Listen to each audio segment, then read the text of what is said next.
네, 감사합니다. 제가 지금 집을 나와서 여기가 컴퓨터가 한 대밖에 없어서 조금 환경이 안 좋은데, 어, 오늘은 우리 암 치유 상담을 공부하시는 선생님을 대상으로 하는 게 아니고, 암을 지금 치료하고 계시거나, 또는 암 치료하는 환자를 돕는 분들을 위해서 굉장히 쉬운 내용으로 준비를 했습니다. 제가 맡은 주제는 이 세상에는 암 환자가 왜 이렇게 많을까? 왜 이렇게 많을까? 또 어떻게 해야 될까? 이런 주제로 아주 쉽게 말씀드릴게요. 암 환자가 계속 늘어납니다. 우리 그런 의문을 가질 수가 있죠. 의학이 이렇게 발전하는데 얼마나 많은 돈이 암 치료제를 개발하기 위해서 투입되는지 몰라요. 그리고 과학이 이렇게 발전합니다. 심지어는 오가노이드라고 해서 사람의 세포도 만들고 기관도 만드는 이렇게 과학이 발전된 시대에 왜 암 환자는 계속해서 늘어날까? 줄어들어야 정상인데 왜 이렇게 늘어날까?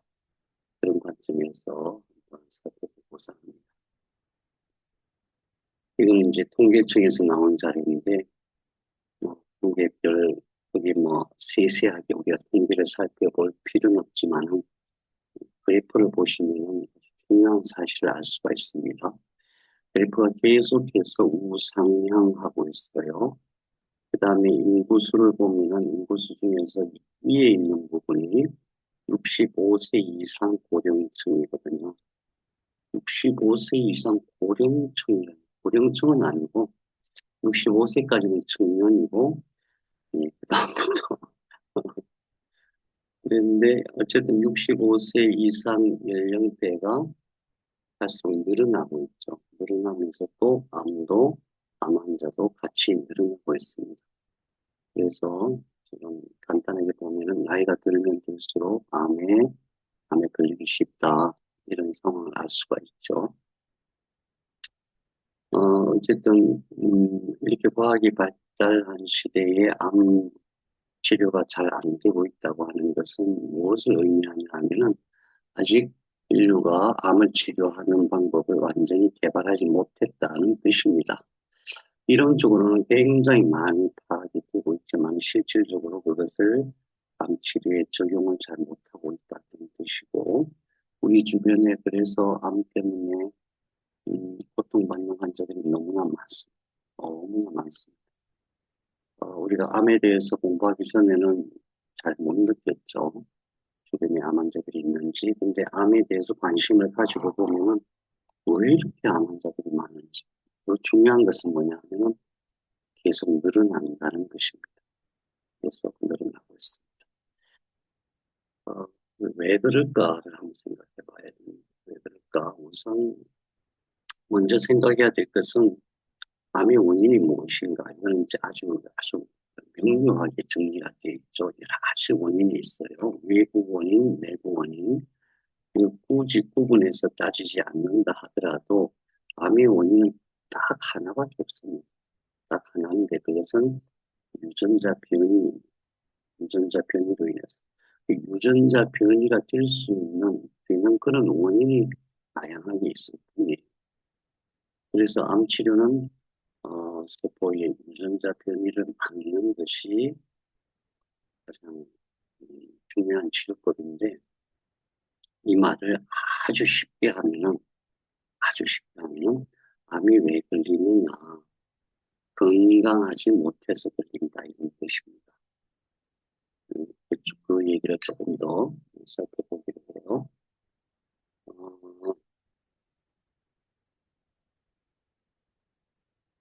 어, 유전자 변이가 암의 원인이다 하는데 저는 없는데 네. 유전자 변이는 언제 생기는가, 암이 언제 생기는가 이런 차원의 말이죠. 근데 놀랍게도 유전자 변이는 항상 생겨요. 유전자 변이는 왜 항상 생기냐 하면 첫째로는 세포가 분열할 때에 복제하는 과정에서 무조건 생기게 돼 있어요. 통계적으로는 이게 확률적으로 10억 개당 하나씩 생겨요. 유전자 변이 하나만 생겨도 걱정인데 세포 하나가 분열할 때에 음, 이게 핵산의 수가 64억 개잖아요.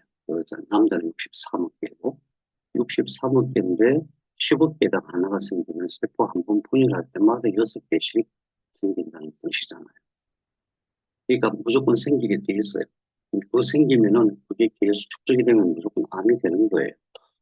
근데 왜 암이 안 걸리냐 하면은 그것을 유전자 변이가 된 것을 또는 잘못 고쳐진 것을 수리하고 회복하는 시스템이 아주 강력해요.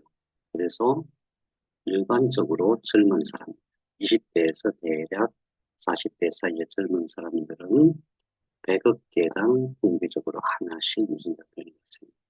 예, 다시 말하면 유전자 변이는 늘 생기는 것인데 몸이 건강한 사람은 100% 그 수리를 한다는 뜻이. 변이가 안 되게 한다.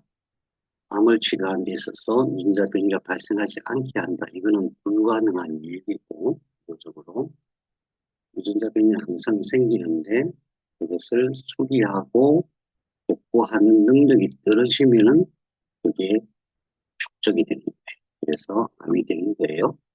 일단 이제 방사선, 자외선, 활성산소, 유해 물질 이런 것들은 우리가 주의해야 될 내용들이거든요. 근데 아무리 주의해, 내가 암을 안 걸리려고 아무리 주의를 해도 예방을 해도 암 유전자 변이는 항상 생기게 됩니다. 그럼 핵심은 뭐냐?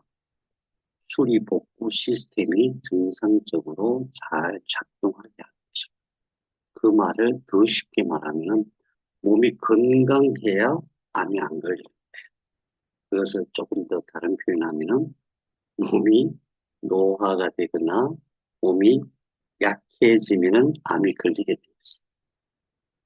이게 너무나 명백한 것입니다. 그러니까 우리가 생각할 때 암은 특별한 원인이 있어서 이렇게 걸리는 거야. 그게 아니라는 것을 이해를 하는 것이 굉장히 중요합니다. 암은 누구나 걸릴 수 있는데 어떤 데 걸리느냐.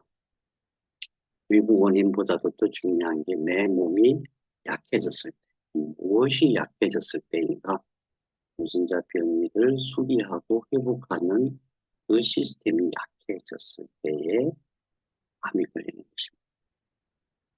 그래서 이제 일단 암이 걸렸다고 하더라도 암을 치료하는 제일 핵심은 뭐냐 하면 이 수리 복구 시스템을 회복하는 게 제일 핵심입니다.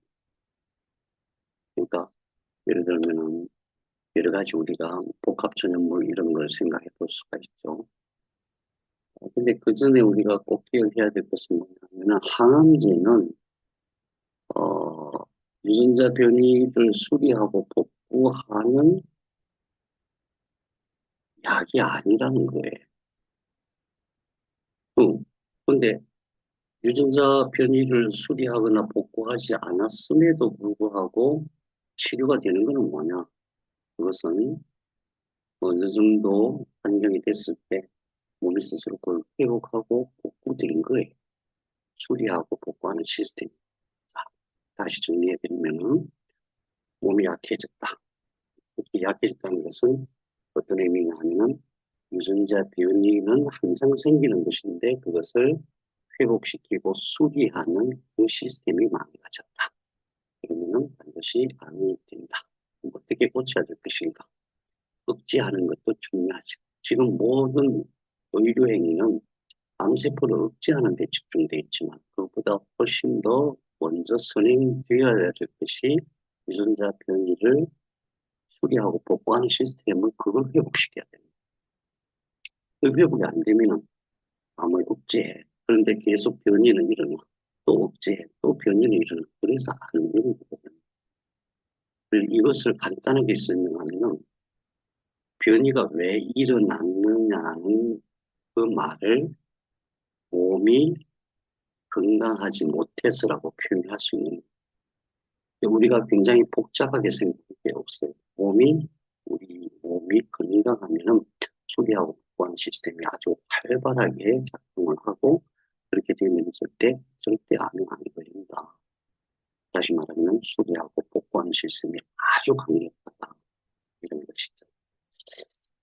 그런데,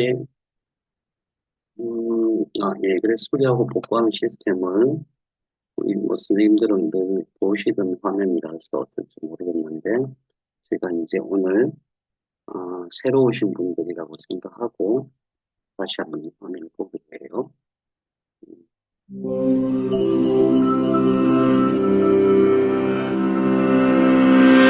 The DNA in just one of your cells gets damaged tens of thousands of times per day.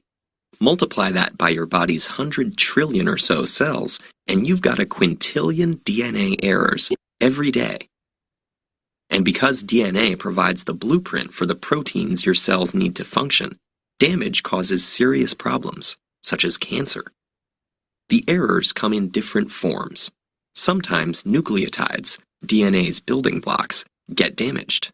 Other times nucleotides get matched up incorrectly, causing mutations. And nicks in one or both strands can interfere with DNA replication, or even cause sections of DNA to get mixed up. Fortunately, your cells have ways of fixing most of these problems, most of the time. These repair pathways all rely on specialized enzymes. Different ones respond to different types of damage. One common error is base mismatches. Each nucleotide contains a base, and during DNA replication, the enzyme DNA polymerase is supposed to bring in the right partner to pair with every base on each template strand, adenine with thymine and guanine with cytosine. But about once every 100,000 additions, it makes a mistake. The enzyme catches most of these right away and cuts off a few nucleotides and replaces them with the correct ones. And just in case it missed a few, a second set of proteins comes behind it to check. If they find a mismatch, they cut out the incorrect nucleotide and replace it. This is called mismatch repair. Together, these two systems reduce the number of base mismatch errors to about 1 in 1 billion. But DNA can get damaged after replication too. Lots of different molecules can cause chemical changes to nucleotides. Some of these come from environmental exposure, like certain compounds in tobacco smoke. But others are molecules that are found in cells naturally, like hydrogen peroxide. Certain chemical changes are so common that they have specific enzymes assigned to reverse the damage. But the cell also has more general repair pathways. If just one base is damaged, it can usually be fixed by a process called base excision repair. One enzyme snips out the damaged base, and other enzymes come in to trim around the site and replace the nucleotides. UV light can cause damage that's a little harder to fix. Sometimes it causes two adjacent nucleotides to stick together, distorting the DNA's double helix shape. Damage like this requires a more complex process called nucleotide excision repair. A team of proteins removes a long strand of 24 or so nucleotides and replaces them with fresh ones. Very high-frequency radiation, like gamma rays and X-rays, cause a different kind of damage. They can actually sever one or both strands of the DNA backbone. Double-strand breaks are the most dangerous. Even one can cause cell death. The two most common pathways for repairing double-strand breaks are called homologous recombination and non-homologous end joining. Homologous recombination uses an undamaged section of similar DNA as a template. Enzymes interlace the damaged and undamaged strands, get them to exchange sequences of nucleotides, and finally fill in the missing gaps to end up with two complete double-stranded segments. Non-homologous end joining, on the other hand, doesn't rely on a template.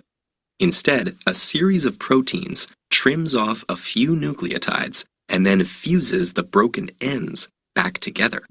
This process isn't as accurate. It can cause genes to get mixed up or moved around, but it's useful when sister DNA isn't. Of course, changes to DNA aren't always bad. Beneficial mutations can allow a species to evolve. But most of the time, we want DNA to stay the same. Defects in DNA repair are associated with premature aging and many kinds of cancer. So if you're looking for a fountain of youth, it's already operating in your cells, billions and billions of times a day.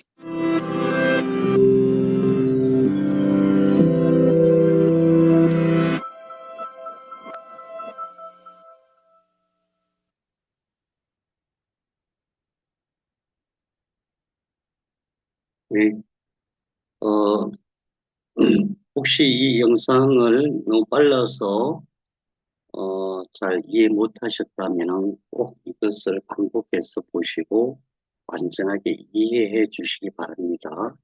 왜 그러냐면은 암을 이해하는 데 있어서 암을 치료하기 위해서 이보다 더 중요한 지식이 없어요. 이보다 더 중요한 게 없어요.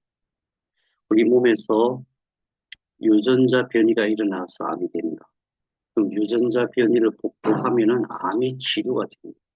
근데 그거는 우리가 지금 항암이나 수술이나 방사선으로 하지 못한다. 누가 하느냐? 몸에서 직접 한다. 이거는 이해하기 쉽도록 그렇게 그려놨지만은 호주에 있는 이제 연구기관에서 이와 똑같은 내용인데 굉장히 사실적으로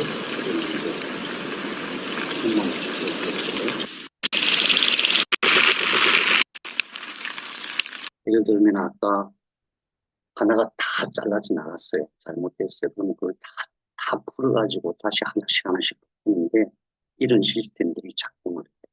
이것도 나중에 꼭 한번 2번 이상씩 돌려보시면서 몸이 스스로 유전자 변이를 수리하고 회복하는 시스템이 어떻게 작동하는가를 반드시 기억해야 됩니다. 이걸 기억을 못하기 때문에 암 치료를 잘못하는 거예요. 몸이 스스로 이렇게 치료할 수 있도록 우리가 도와주는 것이 그게 암 치료의 핵심이에요. 근데 그렇게 생각하지 않고 있어요. 그게 문제예요. 그래서 암은 무조건 유전자 변이의 문제다. 유전자 변이를 회복할 수 있는 방법이 있다.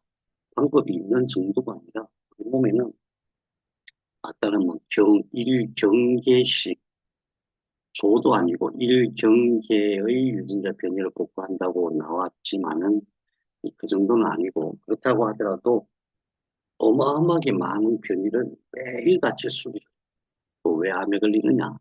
수리를 못하니까. 왜 수리를 못하느냐? 몸이 건강하지 못하니까.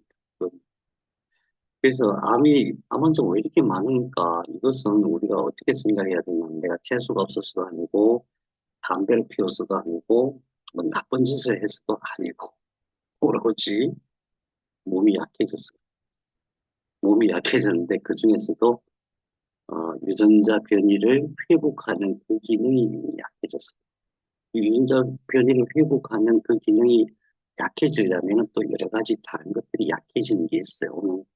오늘 그것을 제가 말씀드리려고 합니다. 그래서 암 환자가 왜 이렇게 많을까? 암의 원인이 무엇일까 하는 것을 우리 공부할 때는 조금 어렵게 깊이 있게 공부를 했지만은 제가 더 근원적인 측면에서 이렇게 세 가지를 말씀드리려고 해요. 첫 번째는 에너지 문제다. 잘 이해가 안 되실 거예요. 왜냐하면 암의 가장 근원적인 문제가 우리 몸의 에너지 문제로 보는 사람은 아직 제가 만나보지 못했어요. 근데 진짜 에너지 문제. 에너지가 없어서 그런 거예요. 아니, 내 밥 잘 먹고 에너지가 펑펑 넘치는데 이렇게 생각하기 쉬운데 아닙니다. 우리 몸에는 일어나는 생리 현상이 어마어마하게 많은데 거기서 에너지가 부족하면 그게 안 되게 돼 있어요. 수리 복구도 안 되고 뭘 만드는 것도 안 되고 또 세포가 손상됐을 때 그것도 안 되고 세포 분열도 안 되고 모든 것 심지어는 우리 생각도 에너지가 부족하면 생각이 안 납니다.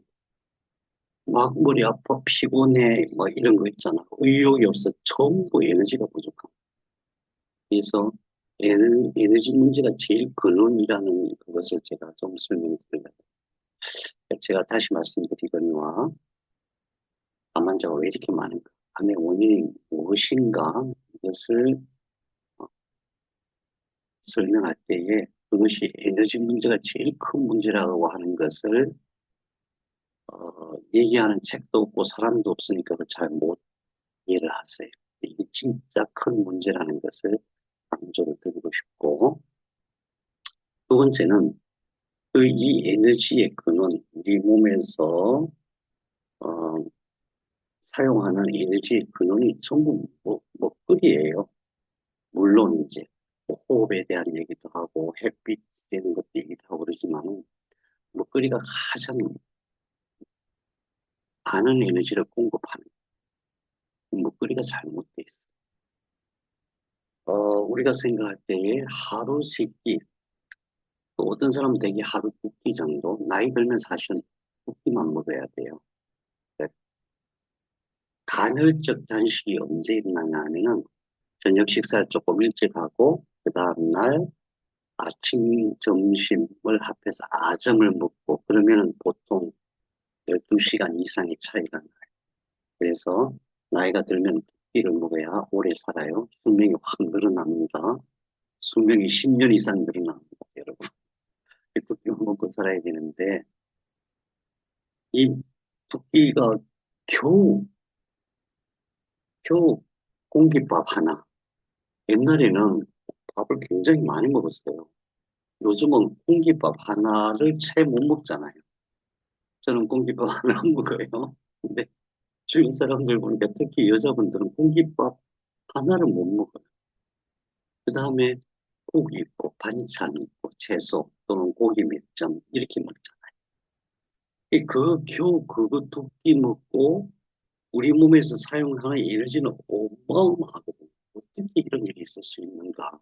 그것을 이해하려면은 우리가 먹는 음식, 물질이잖아요. 이 물질을 에너지로 이렇게 나누면은 어마어마한 에너지가 우리가 먹는 음식이 결코 적은 에너지가 아니에요.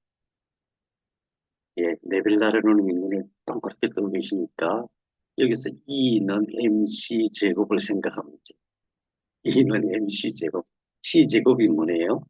30만 킬로미터 곱하기 30만 킬로미터. 그러면 9 동그라미가 10개잖아요. 90억 배. 우리가 먹는 음식의 양 곱하기 90억 배에 해당하는 에너지가 그게 축적이 되어 있는 거예요. 그래서 우리가 먹는 음식이 비록 밥 두 끼 먹어가지고 내 몸 안에서 그렇게 건강하게 살 수 있는가 이렇게 생각할 수 있는데 그게 어마어마한 에너지라는 것을 첫째 이해를 해야 되고 두 번째는 우리가 조금 이따 설명드려야 되겠네. 우선 그래서 먹거리가 굉장히 중요하다. 그래서 잘 먹으면 아마 안 걸린다는 말이에요. 에너지가 충분하면 암 안 걸린다. 잘 먹으면 암 안 걸린다. 또 한 가지, 행복하면은 암 안 걸린다. 이렇게, 설명하면은 잘 믿기지가 않을 텐데, 어, 제가, 우리가 이제 지금 하는 게 쉬운 암 공부, 가장 쉽게, 가장 근원적인 것을 말씀드리면은 이게 진실, 그것을 설명을 드리겠습니다. 에너지 근원, 음, 30억 년 전에 지구상에 시아노박테리아라는 게 살았어요. 10억 년 전에. 25억 년 전에 알파 프로테오박테리아라는 게 살았어요. 여러분, 이거는 꼭 기억해 놓으시면 좋겠어요. 시아노박테리아가 식물이 된 거예요. 아니, 그런 뜻이 아니고, 시아노박테리아가 어떤, 세포에 들어가서 얘가 식물이 된 거예요. 근데 시아노박테리아는 무슨 능력이 있으냐 하면은 물을 분해해서 거기서 전자를 뺏어가지고 그 전자의 빛을 담는 능력이 있는 게 시아노. 그래서 얘가 그 과정에서 산소도 만들어내고 전자의 빛을 담는 일을 했어요. 이게 생명의 기능이었어요. 물론 이때가 박테리아 시대니까 때는 박테리아가 수도 없이 많았죠. 박테리아만 있었죠. 근데 중요한 것은 뭐냐면 그 시아노박테리아가 자기 혼자 그 일만 했으면 이 지구상에 생명체가 존재하지 않았을 거예요. 박테리아만 살고 있었어요. 사실은 이 지구상에 박테리아가 제일 많아요. 지금도.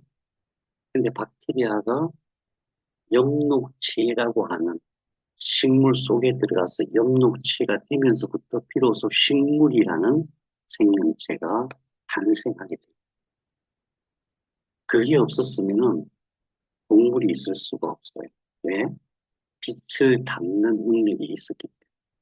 그 다음에 알파 프로테오박테리아라는 게 있었어요. 근데 얘가 오세균이라고 있거든요. 오세균은 어떤 세균이냐면은 그냥 일상적인 생활 속에서 발견되는 게 아니고 엄청 온도가 뜨겁고 막 그런데 압력도 높고 산소도 안 통하고 그런 데서 발견되는 어, 박테리아가 있어요. 그 오세균. 얘가 오세균 속으로 들어갔어. 그래갖고 서로 협력해서 만들어진 게 동물의 세포예요. 동물의 세포예요. 근데 알파 프로테오 박테리아는 시아노박테리아와 어떤 차이가 있냐면 시아노박테리아는 빛을 전자에 담는 능력이 있었고 알파 프로테오 박테리아는 그 빛을 꺼내는 능력이 있었어요. 그 빛을 꺼내는 능력. 그래서 그렇게 해서 우리 몸의 세포가 시작이 됩니다. 자, 그러면은 에너지 근원이 뭐냐? 첫 번째 에너지 근원이 빛이다. 지금도 마찬가지예요. 그러면은 그러면은 우리에게 있어서는 시아노박테리아가 중요한 게 아니고 시아노박테리아는 식물 속에 있으니까 우리한테 있어서는 알파 프로테오박테리아가 중요하죠. 빛을 꺼내 쓰는 능력이 있으니까 그 알파 프로테오박테리아가 고세균 속에 들어가 가지고 서로 유전자를 막 주고받아요. 자기 유전자를 막 주고받고 해가지고 같이 공생을 하는데 다시 말하면은 어떤 역할을 나누어서 하는데 얘가 하는 것은 빛을 꺼내 쓰는 거죠. 그래서 지금 우리 몸에 있는 세포 속에는 우리 몸에 세포가 몇 개죠? 대략 60조 개라고 하잖아요. 60조 개인데 세포 하나당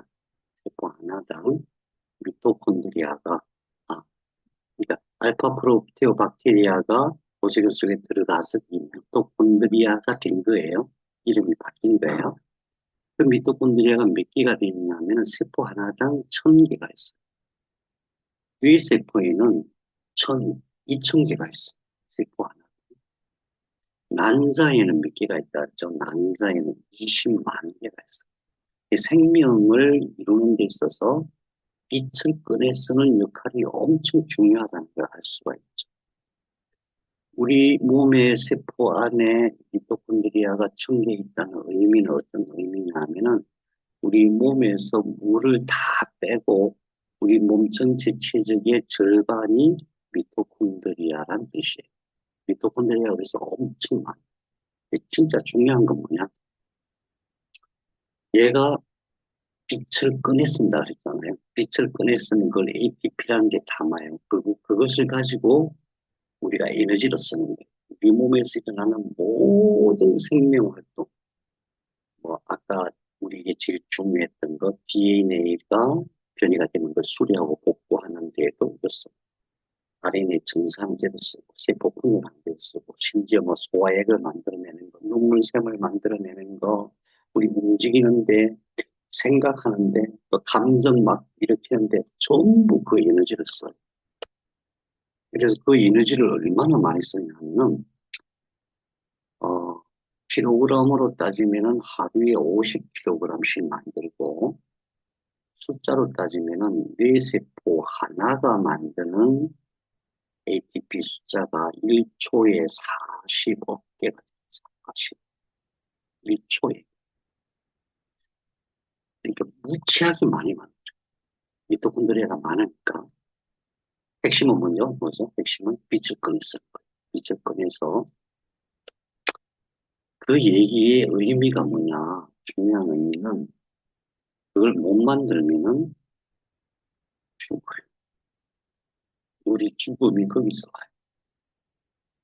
미토콘드리아가 그렇게 많은 빛을 못 꺼냈으면은 세포가 무슨 죽어요. 그게 계속 세포가 죽으면은 늙어요.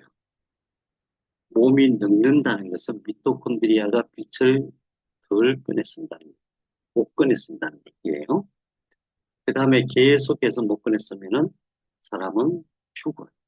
그러니까 삶과 죽음이 어디에 달려 있냐면은 에너지를 꺼내 쓰느냐 못 꺼내 쓰느냐.